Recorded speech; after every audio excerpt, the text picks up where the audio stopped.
Welcome. In 1949, the leaders of 12 countries, including President Truman, came together in this very room. History was watching. It had been 4 years since the surrender of the Axis powers and the end of the most devastating war the world had ever known. Here, these 12 leaders gathered to make a sacred pledge to defend each other against aggression, provide their collective security, and to answer threats as one, because they knew to prevent future wars, to protect democracies, to lay the groundwork for lasting peace and prosperity, they needed a new approach. They needed to combine their strengths. They needed an alliance.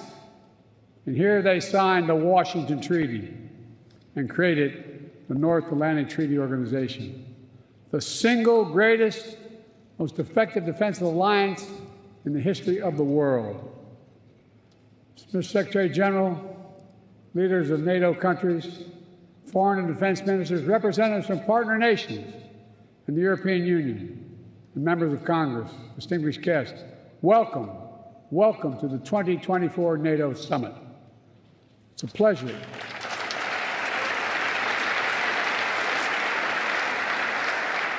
It's a pleasure to host you in this milestone year, to look back with pride at all we've achieved and look ahead to our shared future with strength and with resolve. Together, we rebuilt Europe from the ruins of war, held high the torch of liberty during long decades of the Cold War. When former adversaries became fellow democracies, we welcomed them into the alliance. When war broke out in the Balkans, we intervened to restore peace and stop ethnic cleansing.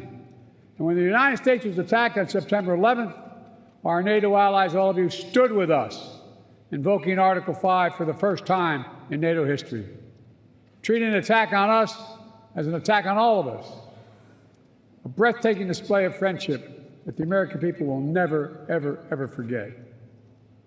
Through all this history, when great changes occurred, people would ask, can NATO adapt? And every time we proved we could adapt, and we did, evolving our strategies to stay ahead of threats, reaching out to new partners to increase our effectiveness. And here with us today are countries from the Indo-Pacific region.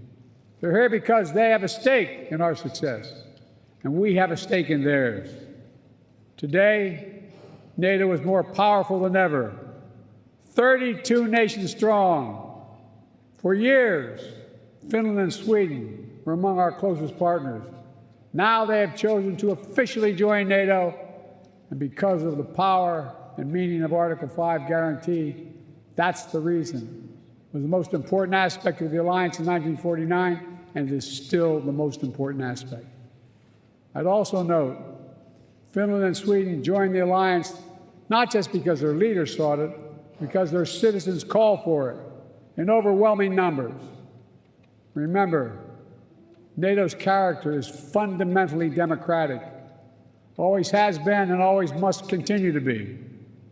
And today, NATO is better resourced than it ever has been. I want to pause on this because it's significant. In the year 2020, the year I was elected president, only 9 NATO allies are spending 2% of their defense GDP on defense. This year, 23 will spend at least 2%. And some will spend more than that.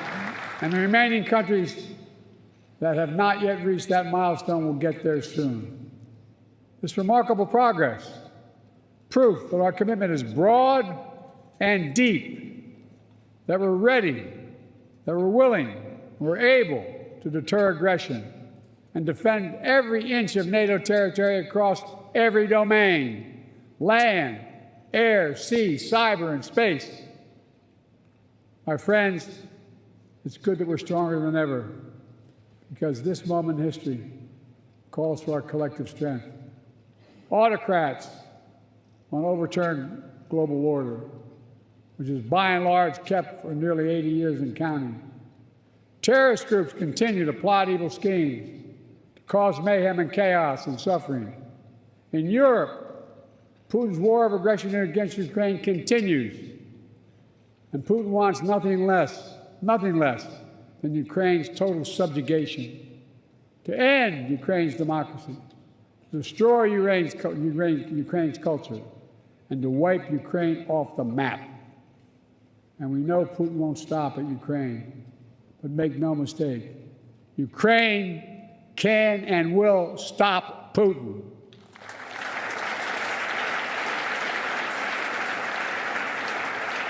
Especially with our full collective support. And they have our full support. Even before Russian bombs were falling in Ukraine, the alliance acted. I ordered the U.S. reinforcements at NATO's eastern flank. More troops, more aircraft, more capabilities. And now the United States has more than 100,000 troops on the continent of Europe. NATO moved swiftly as well, not only reinforcing the 4 existing battle groups in the east, but also adding 4 more in Bulgaria, Hungary, Romania, and Slovakia, essentially doubling NATO's strength on the eastern flank. Together, we've built a global coalition to stand with Ukraine. Together, we provided significant economic and humanitarian assistance. And together, we've supplied Ukraine with weapons it needs to defend itself. Tanks, armored fighting vehicles, air defense systems, long-range missiles, and millions of munitions. The United States and nearly 24 allied partners have signed the bilateral security agreements with Ukraine, and more countries will follow. Today, I'm announcing the historic donation of air defense equipment for Ukraine. The United States, Germany, the Netherlands, Romania, and Italy will provide Ukraine with the equipment for 5 additional strategic air defense systems. And in the coming months, the United States and our partners intend to provide Ukraine with dozens of additional tactical air defense systems. The United States will make sure that when we export critical air defense interceptors, Ukraine goes to the front of the line.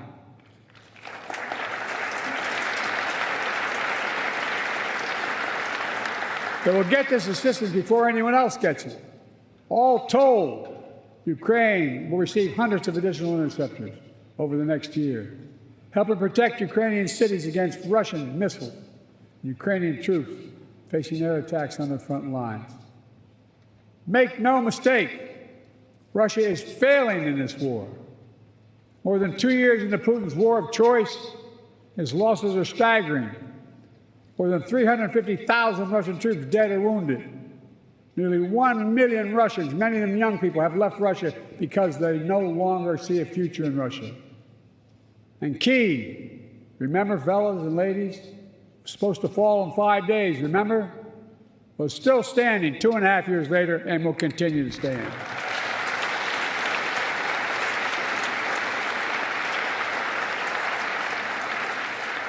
All of the allies knew that before this war, Putin thought NATO would break. Today, NATO is stronger than it's ever been in its history. When this senseless war began, Ukraine was a free country. Today, it is still a free country. And the war will end with Ukraine remaining a free and independent country. Russia will not prevail. Ukraine will prevail. Ladies and gentlemen, this is a pivotal moment for Europe, for the transatlantic community, and I might add for the world. Let's remember, the fact that NATO remains the bulwark of global security did not happen by accident. It wasn't inevitable. Again and again at critical moments, we chose unity over disunion, progress over retreat, freedom over tyranny, hope over fear. Again and again we stood behind our shared vision of a peaceful and prosperous transatlantic community. Here at this summit, we gather to proclaim NATO is ready and able to secure that vision today and well into the future.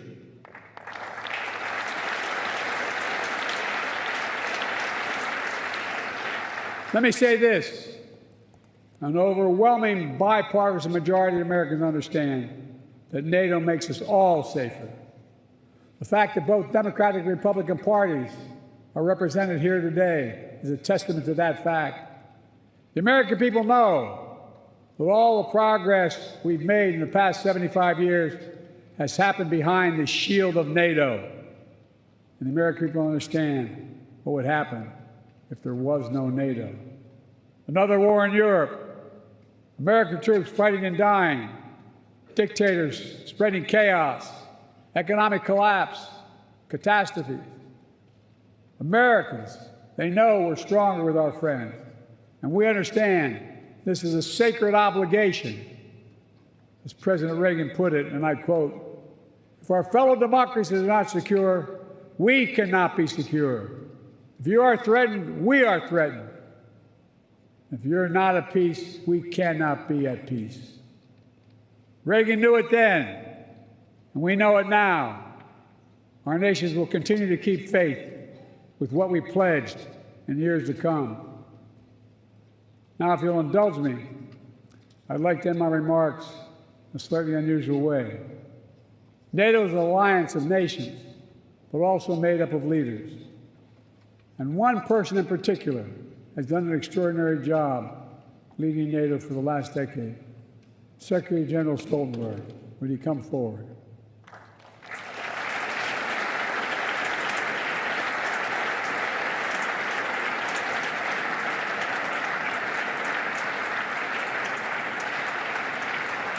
So much of the progress we've made in the alliance is thanks to the Secretary.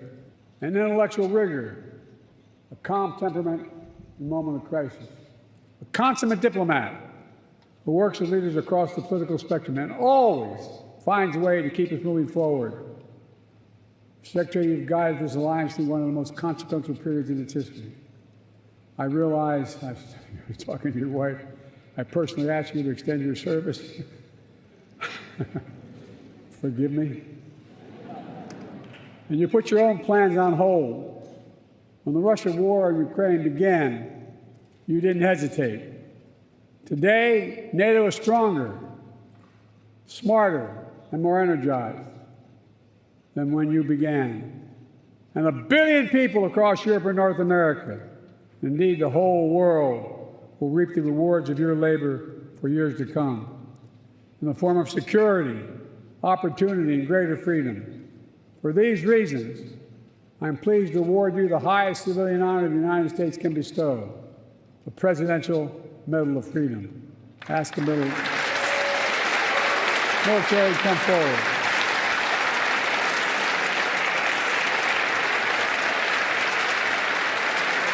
I'm asking to read the citation.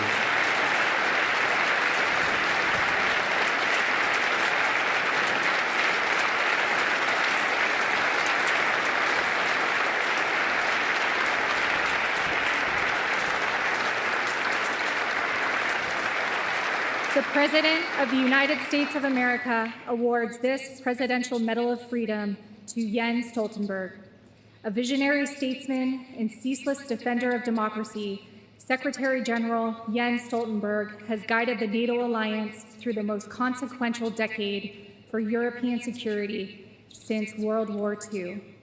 When Vladimir Putin launched his brutal assault on the people of Ukraine, betting that NATO would break, Secretary General Stoltenberg proved him wrong.